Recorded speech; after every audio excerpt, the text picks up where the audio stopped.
Kita lanjutkan lagi untuk metode estimasi yang kedua adalah metode retail inventory method atau metode harga eceran. Metode harga eceran ini kapan bisa kita gunakan?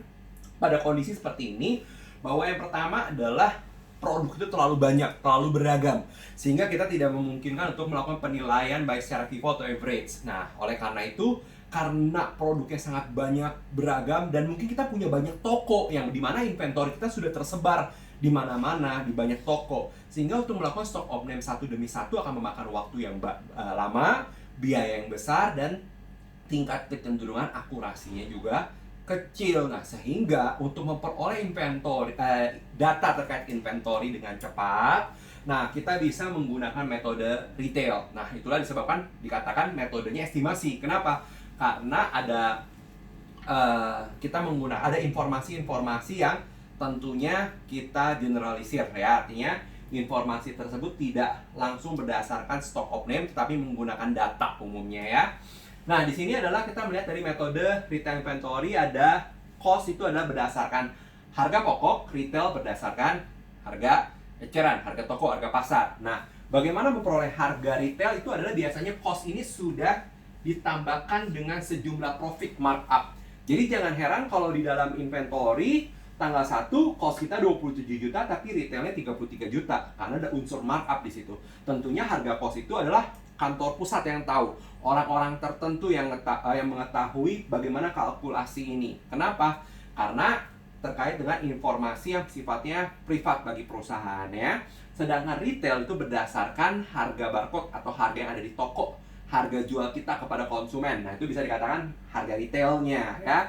Nah, contoh lagi misalnya ketika kita membeli barang 58 juta, tentunya bagian purchasing kemudian akan konsultasi dengan bagian marketing, dalam hal ini direksinya atau manajernya setidaknya, bagaimana angka 58 juta ini dapat dijual.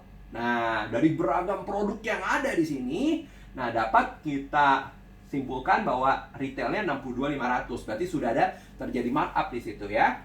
Nah, purchase return juga sama, menurut harga retail 2,5 juta, tetapi tentunya ini udah include markup. Kita mundurin dengan berarti harga costnya sekitar 2 juta. Tetapi purchase discount dan freight in itu hanya ada pada cost. Kenapa? Karena purchase discount dan freight in tidak mungkin kita akan markup ya. Jadi ini hanya mempengaruhi harga pokok, yaitu untuk purchase discount dan freight in. Ada yang namanya markup. Markup ini dikatakan sebagai markup. Kenapa? Karena ada kenaikan yang disengaja oleh perusahaan sehingga nantinya tidak mengganggu ke laba kotor. Misalnya apa kenaikannya? Kita misalnya menjual barang tidak hanya di toko, tapi kita sewa tempat, ada booth gitu ya. Nah, biaya booth itu kita bisa alokasikan sebagai biaya markup di sini. Jadi nanti nilai barang tersedia untuk jualnya meningkat gitu ya. Nah, ataupun mungkin ada biaya transportasi. Nah, transportasi itu dia tidak mau alokasikan kepada operating expense. Nah, sehingga biaya daripada transportasi itu merupakan bagian dari markup. Nah, misalnya kita harus mengirim barang. Nah, mengirim barang itu ke luar kota gitu ya. Nah, itu akan menaikkan harga pokok daripada barang itu gitu ya. Atau juga tadi sewa booth misalnya. Atau mungkin terkadang kita menjual produk itu di satu toko dengan toko lain agak sedikit berbeda. Kenapa? Karena mungkin ada biaya tambahan, karena biaya sewa jauh lebih mahal. Nah, dikategorikan sebagai markup sehingga kita dapat menjual barangnya sama dengan harga yang sama. Nah, tetapi komponen tambahan biaya tersebut akan menjadi markup. Nah, demikian markdown nanti ketemu, yaitu apa? Penurunan yang disengaja oleh perusahaan. Nah, misalnya kita memberikan harga khusus buat customer loyalty kita atau memberikan produk bundling ya, dengan menjual bundling konsumen lebih murah. Nah, selisih itu kita akui sebagai markdown ya. Tujuannya untuk apa? Untuk memancing konsumen beli lebih banyak. Nah, itu tidak bisa dikategorikan sebagai potongan penjualan karena tidak dalam tempo masa kredit. Nah, kita bisa simpulkan sebagai markdown ya. Nah, kemudian bagaimana kita memproses nilai persediaan akhir? Kita main logic ya, kita pakai kalkulator. Kita lihat di sini bahwa inventory kita ditambah purchase kurang return kurang diskon tambah freight in, kita menghasilkan namanya goods available for sale. Oke, kita lihat. Dalam komponen barang tersedia untuk dijual menurut harga pokok adalah 27 juta ditambah 58 juta, kita kurangi 6 juta tambah 1 juta, dihasilkan angka 80 juta. Sejauh ini jelas ya? Nah, bagaimana kalau kondisi yang secara cost ini kita nilai secara retail? Nah, kita lihat 33 juta ditambah 62 juta 500 kurang 2.500.000. Tambah lagi 7 juta. Hasilnya adalah 100 juta. Paham ya? Bahwa nilai retail harus lebih besar daripada nilai cost. Nah, di sini good available for sale kita bisa melihat bahwa ada perbandingan goods available for sale cost to retail. Adalah 80 juta berbanding 100 juta kali 100%, hasilnya 80%. Coba disimak sekali lagi ya, apa itu cost dan retail. Cost itu adalah harga yang kita beli dari vendor. Retail, harga yang dari cost kita sudah markup jadi retail. Nah, makanya metode ini sangat cocok untuk perusahaan-perusahaan jenis retail.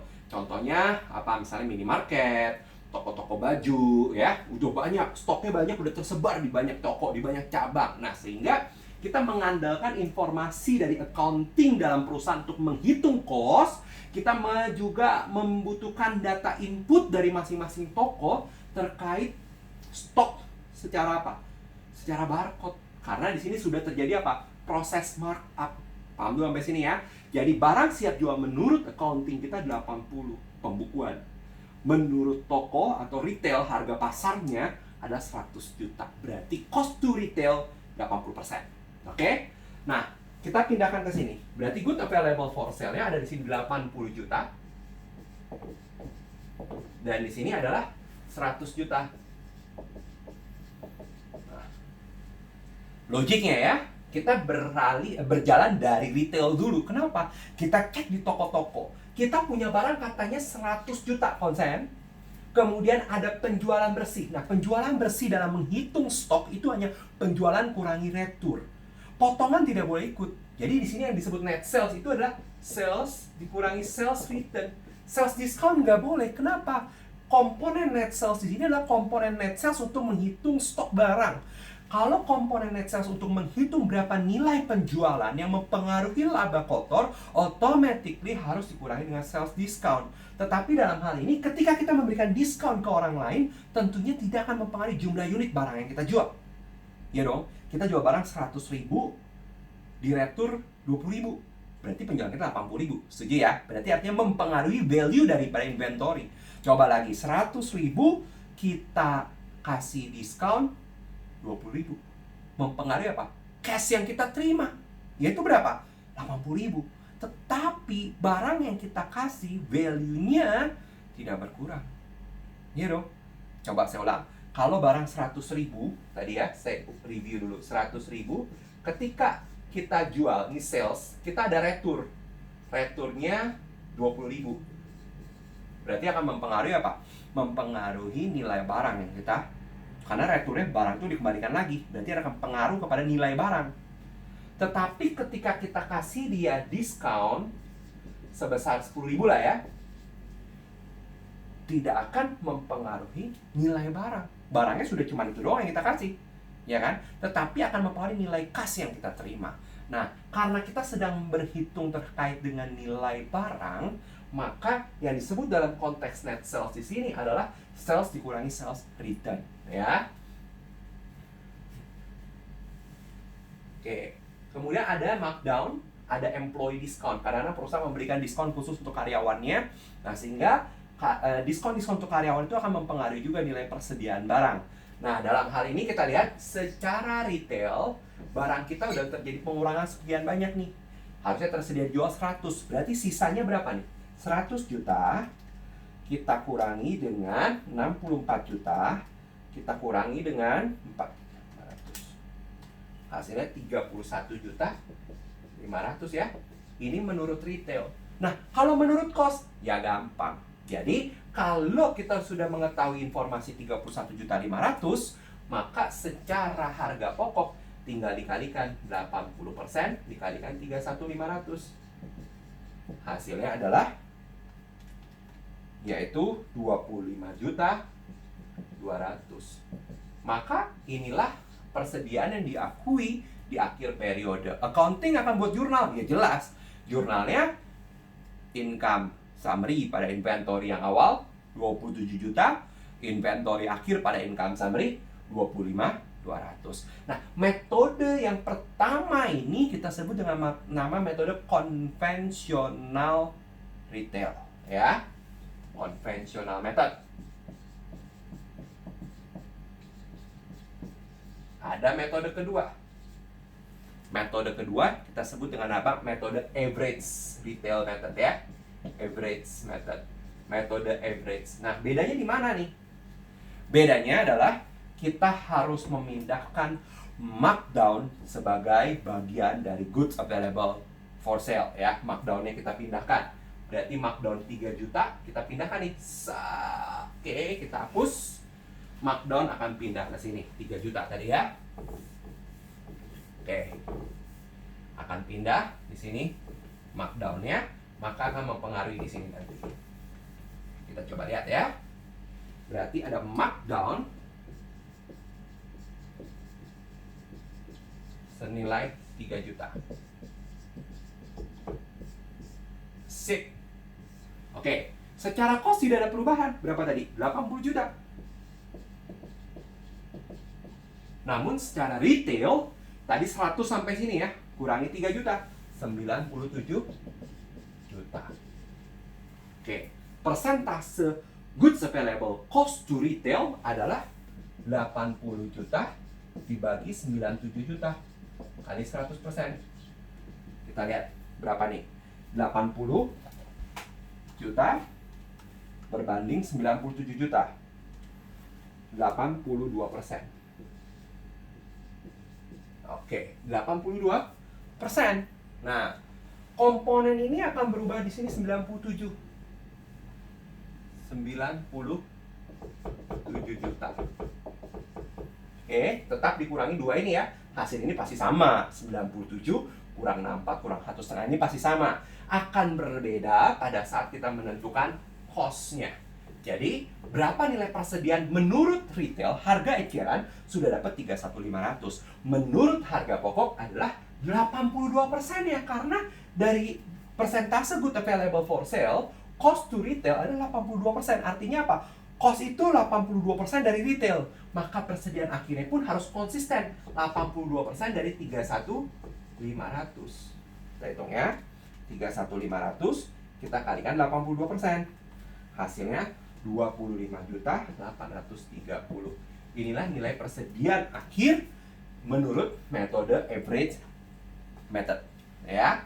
Berarti letak perbedaannya antara average dengan konvensional itu terletak pada posisi markdown.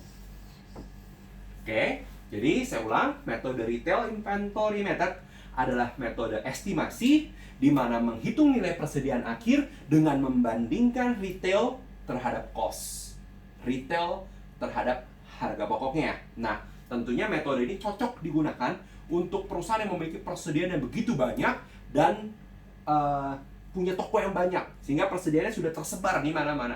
Untuk melakukan stock opening bukan merupakan hal yang mudah, sehingga dapat menggunakan metode estimasi ini, yaitu dengan menambah cost dengan markup menjadi retail, ya. Di sini komponennya pasti harga cost dengan retail akan berbeda karena di dalam retail sudah mencakup nilai profit, ya. Nah, di sini kita menghitung lebih dahulu, yaitu adalah goods available for sale-nya baik secara cost ataupun retail. Kemudian kita bandingkan berapa nilai cost terhadap retailnya, dapat angka sekian. Nah, kemudian diselesaikan dengan cara apa? Kita step dari retail, yaitu dengan barang tersedia untuk dijual, dikurangi dengan net sales, dikurangi dengan employee discount, ya. Hasilnya adalah 31.500, dan perlu diperhatikan bahwa net sales merupakan sales dikurangi sales return. Kenapa? Karena kita lagi berbicara tentang menilai barang dagang. Retur penjualan mempengaruhi nilai barang yang terjual, tetapi sales discount itu akan mempengaruhi uang yang kita terima, bukan mempengaruhi nilai barang yang terjual. Nah, kemudian setelah retail dapat, kita akan menuju cost.